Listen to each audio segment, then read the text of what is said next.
Major Mike Carroll, Commanding Officer of Area 3 with the Pennsylvania State Police. Today, our department and the Lackawanna County District Attorney's Office are announcing the arrest of Aiden Dinger, 20-year-old male from Old Forge, Pennsylvania. He was formally charged this morning with 3 counts of attempted homicide of law enforcement officers, criminal attempt homicide, and related offenses. Detective Kyle Gilmartin's handcuffs were placed on the actor this morning during the arrest and bedside arraignment. He is currently still undergoing treatment at Geisinger CMC in the custody of state troopers. These charges stem from the ambush-style attack that occurred in the early morning hours on Thursday, January 11th in the city of Scranton. At the time of this attack, 3 Scranton police detectives arrived in the area of North Decker Court in the city's west side. They were all seated in an unmarked police vehicle. They had information that a shooting was going to occur in the area, and they were actively looking for the armed suspect. The suspect spotted the unmarked police vehicle and fired multiple rounds into it, striking Detective Gilmartin twice in the head. Detective Jason Heiler exited the vehicle and detained a male who happened to be in the immediate area of the shooting. We later learned this male was not a threat and just a witness. While Detective Sergeant Joseph Lafferty returned fire, striking the suspect 5 times. The suspect ran from the scene and collapsed as multiple patrols converged and secured him. They immediately summoned medical help for him. Detectives Heiler and Lafferty administered crucial emergency care to Detective Gilmartin. Officers evacuated Detective Gilmartin from the scene in a patrol vehicle and transferred him to Geisinger CMC for advanced medical care. The Scranton police officers displayed immense bravery and professionalism throughout this entire situation. The residents should take comfort knowing they have such high-caliber officers protecting and serving in the city.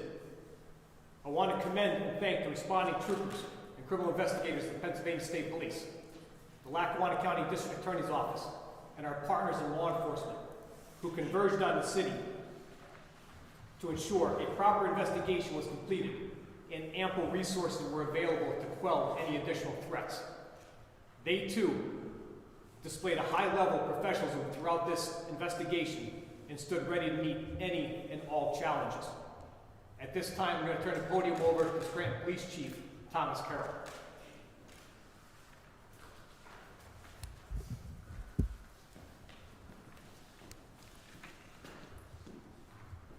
Good morning. I'm Thomas Carroll, Chief of Police, City of Scranton.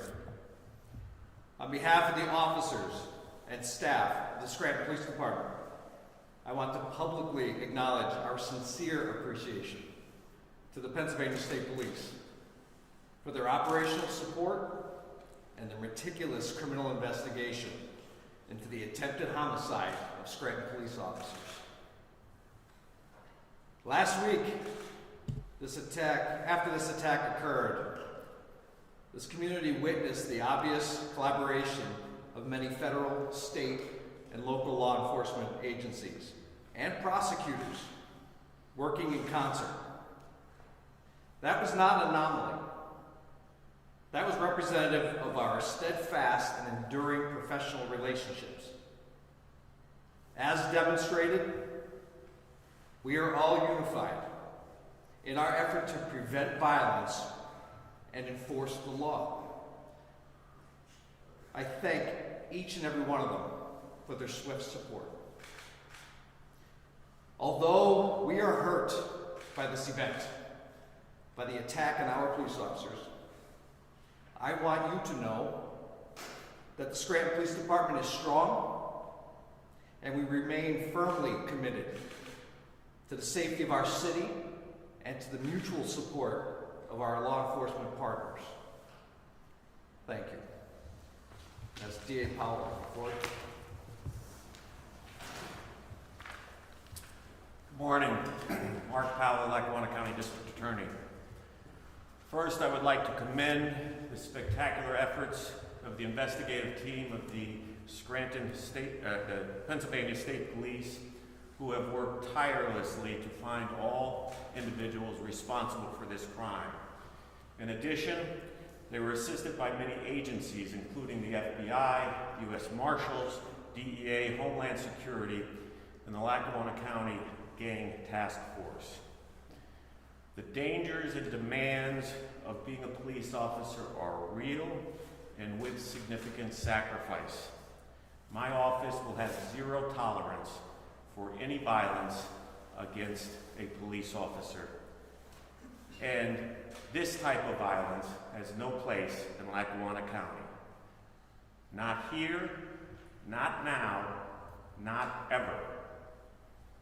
We intend to aggressively prosecute these perpetrators and seek maximum penalties under the law.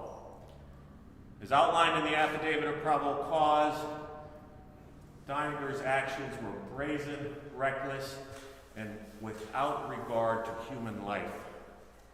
Simply put, it was an ambush, and it's a miracle that only Officer Gilmartin was struck. If it weren't for the heroic actions of Officer Lafferty and Officer Heiler, as well as the other Scranton police officers who arrived at the scene within minutes of the shooting, this tragedy would have been worse. Think about it. 5 shots at point-blank range into a vehicle containing 3 police officers.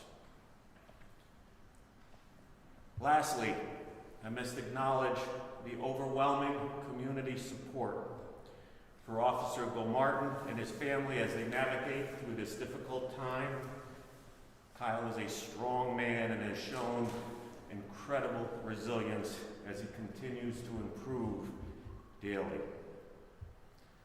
The community's united support behind all the sacrifices that law enforcement makes to make our community safe is greatly appreciated.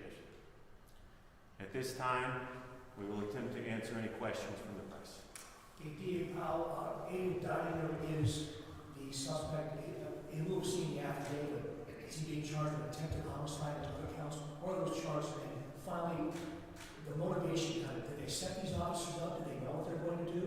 Because we've heard about social media posts about being fired, shot being fired, or other complaints throughout the city, involving also Gilmartin and Cleveland. But did they set these officers up? Can you say that?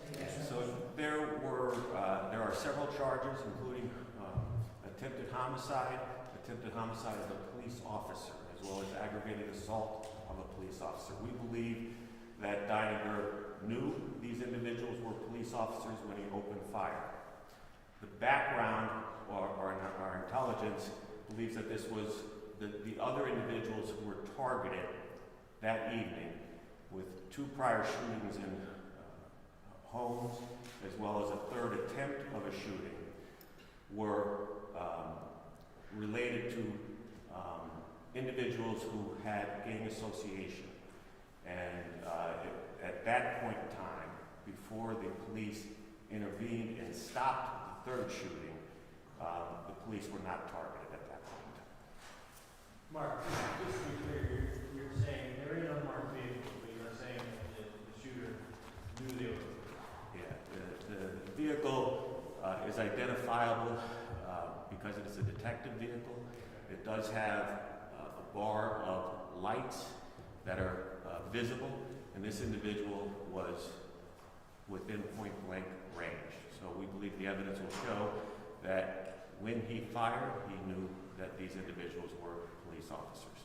D.A. Powell, there also has been some reports out there that I know at the beginning of the investigation a week ago, they were asking for any information on anyone else involved in here. Are there more arrests expected? We also heard that the juveniles were involved. And what can you tell the community? We talked to people in the neighborhoods, and they say they're very concerned about this gang activity. Should they be concerned that there's more of these kind of things going to happen? Yeah, the investigation is ongoing. We would anticipate an additional juvenile arrest as well. And if based on information received, and we'd encourage individuals to provide information, we will certainly investigate and proceed.